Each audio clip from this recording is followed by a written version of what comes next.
샬롬, 안녕하세요. 이번에는 원주중부교회 학습 교육 두 번째 시간입니다. 오늘은 하나님은 누구십니까? 라는 주제로 함께 공부하기 원하는데요. 이 교재 학습 세례 문답서를 가지고 공부하고 있습니다. 페이지 9페이지입니다. 제3장이 이렇게 시작합니다. 하나님은 누구십니까? 하나님은 몇 분이십니까? 질문하겠습니다. 답은 오직 한 분이시며 삼위로 계십니다. 라고 표현하고 있습니다. 하나님은 한 분이시고 삼위로 계신다는 거죠. 우리 딸이 종종 제게 질문을 합니다. 아빠, 하나님, 예수님, 성령님 중에서 누가 제일 세요? 신앙생활을 하다 보면 이해 안 되는 것들이 있는데 그 중에서 어쩔 때는 하나님을 믿어야 한다 그러고 어쩔 때는 예수님을 믿어야 한다고 어쩔 때는 성령님을 믿어야 한다고 참 헷갈릴 때가 많습니다.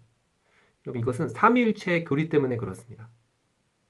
우리가 처음 신앙생활 할 때 하나님이 누구인지 예수님은 누구인지 성령님이 누구인지 잘 모르고 또 어쩔 땐 하나님, 어쩔 땐 예수님, 어쩔 땐 성령님 이러다 보니까 헷갈리는 경우가 많죠. 여러분 하나님은 몇 분입니까? 라고 할 때 오직 한 분이시면 삼위로 계십니다. 이것을 뭐라고 하냐면 신학적인 표현으로 삼위일체라고 표현합니다. 하나님은 한 분이시면서 동시에 세 분이라는 거죠. 한 분이면서 동시에 세 분이다. 그럼 이게 왜 중요합니까? 먼저 하나님은 한 분이시다라고 할 때 이것은요 힌두교의 다신교가 아니에요. 여러분 다신교 아시죠? 신이 하나가 아니라 여러 신들을 섬기는 신이죠. 힌두교는요 그 나라에 3억 3천 개의 신을 섬긴다고 합니다. 기독교는 오직 유일한 하나님, 한 분 하나님을 섬기는 것입니다. 또한 두 번째는 하나님은 세 분이시다라고 표현하고 있죠. 세 분, 삼위로 계신다 이렇게 표현하고 있습니다. 여러분 이것은 유대교가 아니라는 거예요. 유대교는 유일신교예요. 근데 예수님을 인정하지 않습니다. 즉 구약의 하나님만 인정하고 예수님 성령님을 인정하지 않습니다. 여러분 그래서 우리는 이슬람교처럼 다신교도 아니고 또 유대교처럼 예수님과 성령을 부정하는 단일신교도 아닌 한 분이면서 동시에 세 분이신 삼위일체를 믿는 것이 바로 기독교인 것입니다. 여러분 삼위일체 교리를 이해하는 것은 결코 쉽지 않습니다. 어떻게 한 분인데 어떻게 세 분이지?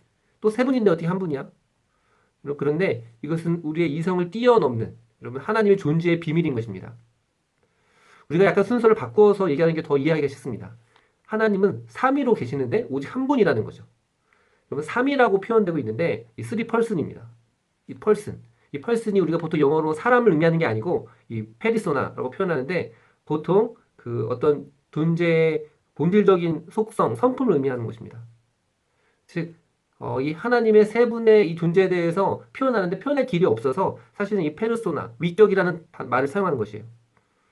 그럼 우리가 이 삼일체 교리를 잘못 생각하면 이렇게 이해할 수도 있습니다. 물이 있는데 물이 0도 이하에는 고체고 얼음이 되고 또 100도 이하에는 이제 수분기가 되는. 여러분 삼일체 하나님도 어쩔 때는 구약의 하나님, 신약의 예수님, 또 성령님 이렇게 표현하는 것은 잘못되는 것입니다. 이것은요, 그냥 한 분인데, 그냥 세 가지 형태로 나타나는 거예요. 근데, 여러분, 이 삼위일체 교리는 그게 아니라, 우리 하나님은 세 분의 하나님이라는 거예요. 그죠? 근데, 세 분의 하나님이면서 동시에 완전한 하나님, 한 분이라는 거죠. 요게 놀라운 비밀이 있는 것입니다. 여러분, 그 세 분의 하나님이 어떤 분입니까? 세 위격을 가진 분은 성부, 성자, 성령이라고 합니다. 성부, 성자, 성령. 그래서 이 구원은 삼위 하나님이 함께 이루셔서 우리에게 주시는 선물입니다. 여러분, 이 삼위 하나님이 협동하셔서 우리의 구원색을 어떻게 이루어가는 걸 보면 참 놀랐습니다. 예를 들어서 어떤 마을에 흉년이 들었습니다. 그러자 아주 훌륭한 지도자 마을의 세 사람이 댐을 짓는다고 해봅시다. 댐을 짓는 데는 먼저 뭐가 필요하죠? 설계자가 필요합니다. 그래서 그 설계자가 댐을 이렇게 짓겠다라고 계획을 세웁니다. 설계도를 작성합니다. 그리고 그 설계도에 따라서 실제로 댐을 건설하는 건축가가 있습니다. 근데 건축가가 그 댐을 열심히 건축합니다.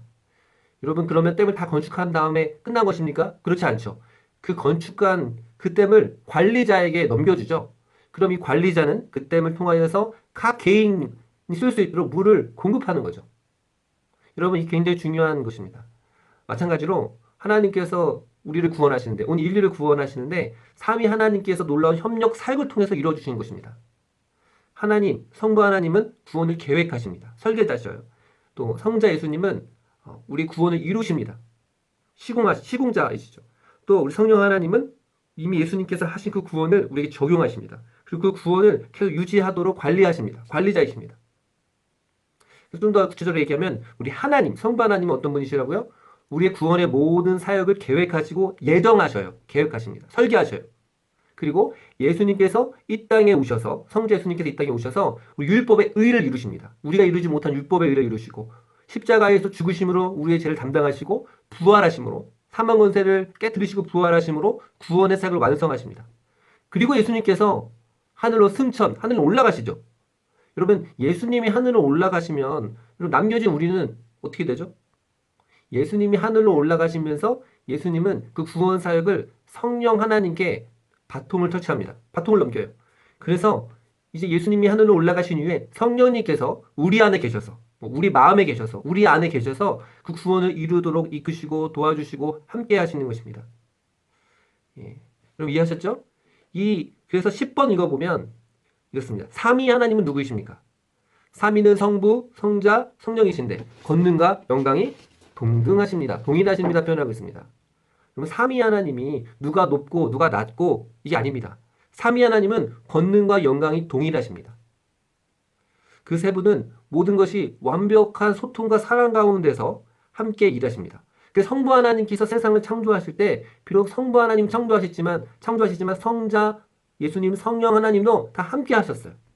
또 성자가 일하실 때 성부 하나님 성령 하나님도 다 함께 하셨어요. 그 세 분은 그 역할이 나눠져 있지만 그 세 분 완벽한 소통과 사랑 가운데 한 분으로 계시는 것입니다. 그래서 삼위는 성부, 성자, 성령이신데 그 권능과 영광이 동일합니다. 라고 표현하는 것입니다. 11번 보면 하나님은 언제부터 계십니까? 여러분 우리가 모두 다 생일이 있어요. 언제 태어났는지 생일이 있습니다. 생일이 없는 사람은 없습니다. 그렇죠? 근데 생일이 없는 유일한 존재가 누굽니까? 하나님이 계십니다. 여러분 우리가 종종 이렇게 질문합니다. 우리 딸이 고항한테 물어보는데 아빠 하나님은 누가 낳았어? 이렇게 질문해요. 여러분 이 질문 자체에 하나의 전제가 있죠. 그건 어떤 존재가 있으려면 그 존재 이외, 그 존재 전에 먼저 선행하는 존재가 있어야 한다는 거죠. 즉 내가 있으려고 하면 아버지가 있어야 되고 아버지가 있으려면 할아버지가 있어야 되고 또 증조할아버지가 있어야 되는 것처럼 계속 있어야 되는 거죠. 근데 여러분 하나님 위에 다른 존재가 없어요. 하나님 모든 시작과 마지막입니다. 이것을 뭐라고 표현합니까? 11번에 보면 영원 전부터 영원까지 스스로 계십니다. 출애굽기 3장에서 말씀하고 있죠. 나는 스스로 있는 자니다. I am who I am. 나는 나다. 나라는 존재는 다른 외부의 어떤 개념이나 존재를 필요로 하지 않고 나 스스로 충만하다라는 것입니다. 여러분 이것이 여러분 다른 신들과 특별히 전혀 차원이 다른 하나님의 존재라는 것입니다.